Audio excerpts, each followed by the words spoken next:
नमस्कार साथियों। आप लोग अब इस बात से तो अवगत हो ही चुके हैं कि हमारे पुराने एसीएस महोदय अब जा चुके हैं और नए एसीएस के रूप में डॉक्टर बी राजेंद्र जी आ चुके हैं।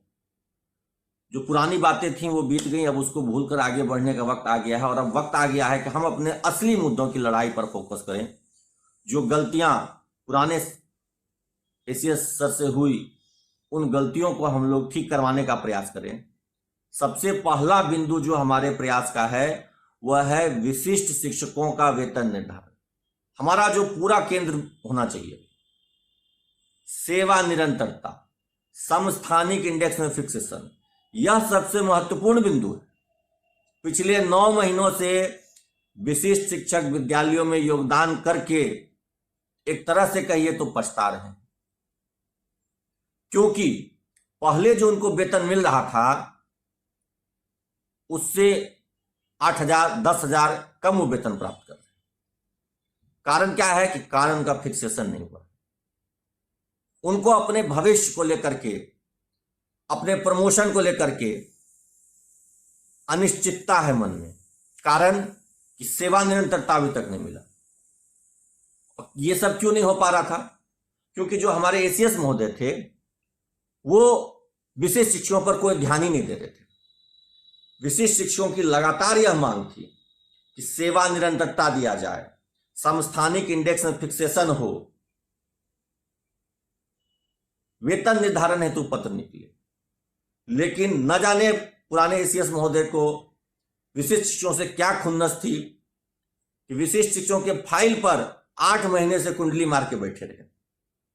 वेतन निर्धारण तक नहीं कराया। लंबी लंबी चिट्ठियां लिखते थे, ज्ञान की बातें बताते थे, लेकिन वेतन निर्धारण नहीं करते। वेतन निर्धारण का एक पत्र निकल सका। सेवा निरंतरता का फाइल उनके टेबल पर 3 महीने से पड़ा हुआ है। हमने कई वरिष्ठ नेताओं मंत्रियों से भी कहवाया कि सेवा निरंतरता का जो फाइल पड़ा हुआ है उसको क्लियर कीजिए और विशेष शिक्षकों को, विद्यालयाध्यापकों को, प्रधान शिक्षकों को, सबको सेवा निरंतरता का लाभ दीजिए, सर्विस कंटिन्यूटी का लाभ दीजिए।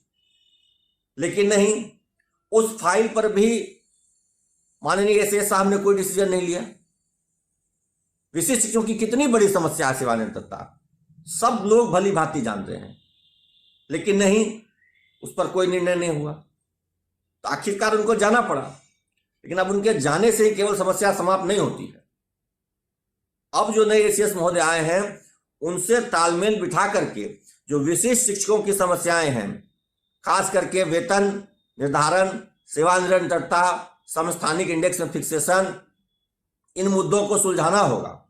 जो कालबद्ध प्रोन्नति है उस पर सरकार को निर्णय लेना होगा।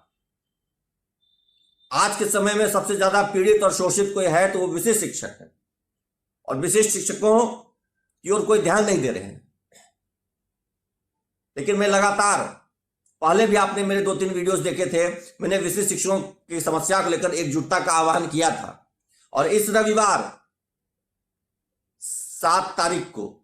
7 सितंबर को मैं पटना में विशिष्ट शिक्षकों के संदर्भ में एक बड़ी बैठक का आह्वान करता हूं। जो भी हमारे विशिष्ट शिक्षक साथी हैं, चाहे वो किसी भी संघ संगठन से जुड़े हों, वो पटना पहुंचे। एक बैठक होगी विशेष शिक्षकों को लेकर के, उनकी जो मांगे हैं, उनकी जो समस्याएं हैं, उसका समाधान कैसे निकले, इस पर चर्चा होगी, मंथन होगा। और उस मंथन से जो भी निर्णय होगा उस पर सभी विशिष्ट शिक्षक काम करेंगे। विभिन्न संघों को भी इसमें शामिल किया जाएगा, विभिन्न संघों को भी इसमें जोड़ा जाएगा। विशिष्ट शिक्षकों की लड़ाई को हमें एकजुटता के साथ लड़ना होगा। जो भी हमारे साथी सक्षमता परीक्षा देकर के विशिष्ट शिक्षक बने, उनके साथ लंबे समय से अन्याय हो रहा है। और 8 महीने हमने इंतजार किया, बार बार सरकार को अल्टीमेटम पर अल्टीमेटम दिया। खैर, अच्छी बात है कि काम न करने वाले अधिकारी को हटा दिया गया है। जो वेतन निर्धारण, सेवा निरंतरता की फाइल पर कुंडली मार के बैठे थे उनको विदा कर दिया गया, अच्छी बात है। लेकिन अब काम होना चाहिए, हमें काम से मतलब है। और ये काम जल्द से जल्द होना चाहिए। 1 महीने का डेडलाइन है, उसके बाद चुनाव है, चुनाव की घोषणा हो जाएगी, उसके बाद यह सब काम लटक जाएगा। इसलिए जल्द से जल्द 15 दिनों के अंदर हमें वेतन निर्धारण, सेवा निरंतरता, प्रोन्नति, इन सब मुद्दों पर सरकार से पत्र जारी करवाना होगा कि आखिर इन मुद्दों पर सरकार क्या निर्णय लेती है। हम लोग हाथ पर हाथ धरे बैठे रहेंगे, उम्मीद करेंगे कि चिट्ठी निकल जाएगा, पत्र निकल जाएगा, सब हो जाएगा। तो हाथ पर हाथ धरे बैठने में तो 8 महीने बीत गया, अब 9वां महीना आ गया है। हमने सक्षमता परीक्षा का समर्थन किया था, लेकिन इसलिए नहीं किया था कि सरकार बंधुआ मजदूर की तरह 25,000 के मूल वेतन पर सबको खटवाए। इसलिए किया था कि राज्यकर्मी का दर्जा मिले, राज्यकर्मी को मिलने वाली सारी सुविधाएं मिले, सेवा निरंतरता मिले, प्रोन्नति मिले, सब मिलना चाहिए। और मैं उस जिम्मेदारी के साथ आगे बढ़ता हूं। मैंने सक्षमता का समर्थन किया था, विशिष्ट शिक्षकों के लिए मैं आज खड़ा हूं, आगे भी खड़ा रहूंगा। 8 महीने हमने इंतजार किया, एसीएस महोदय से बार बार अनुरोध किया, कई बड़े नेताओं मंत्रियों से भी उनको कहवाया, लेकिन वो नहीं माने। उनकी छुट्टी हो गई, अब नए आए हैं, उनसे हमें काम करवाना है, उनसे हम मिलकर अनुरोध करेंगे, उनसे हम मिलकर के अपनी बात को रखेंगे कि विशेष शिक्षकों का जो वेतन निर्धारण का मामला है लटका हुआ है, सेवा निरंतरता का मामला लटका हुआ है, कालबद्ध प्रोन्नति का मामला लटका हुआ है, ये सब दिया जाए। जो 6 to 8 के शिक्षक हैं उनको प्रधानाध्यापक पद पर प्रोन्नति देना चाहिए। जो 1 to 5 के शिक्षक हैं उनको 6 to 8 के पद पर, स्नातक शिक्षक के पद पर प्रोन्नति देना है। ये सब हमें अब लेना होगा और इसके लिए एकजुटता जरूरी है। और एकजुटता की शुरुआत मैं इस रविवार 7 सितंबर को पटना में एक बैठक का आह्वान करके करता हूं। आप सभी विशिष्ट शिक्षक साथियों से करबद्ध निवेदन है कि आप अपने हक और अधिकार के लिए जागरूक हैं तो 7 सितंबर को पटना पहुंचिए।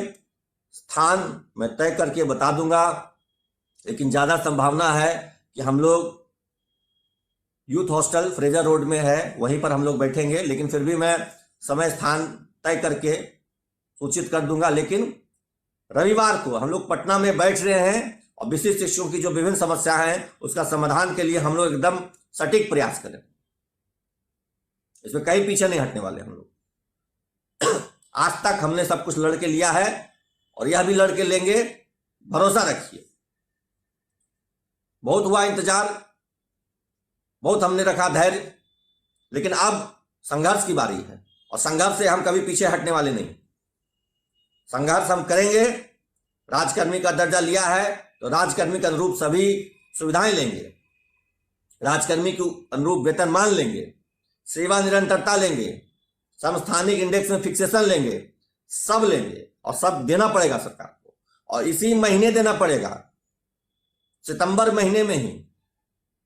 बस आप सबका साथ चाहिए, आप सबका सहयोग चाहिए। आप सब एकजुटता के साथ इस रविवार को पटना में जुटिए और जुट करके विशेष शिक्षकों की विभिन्न समस्याओं के समाधान के लिए संघर्ष का आगाज कीजिए।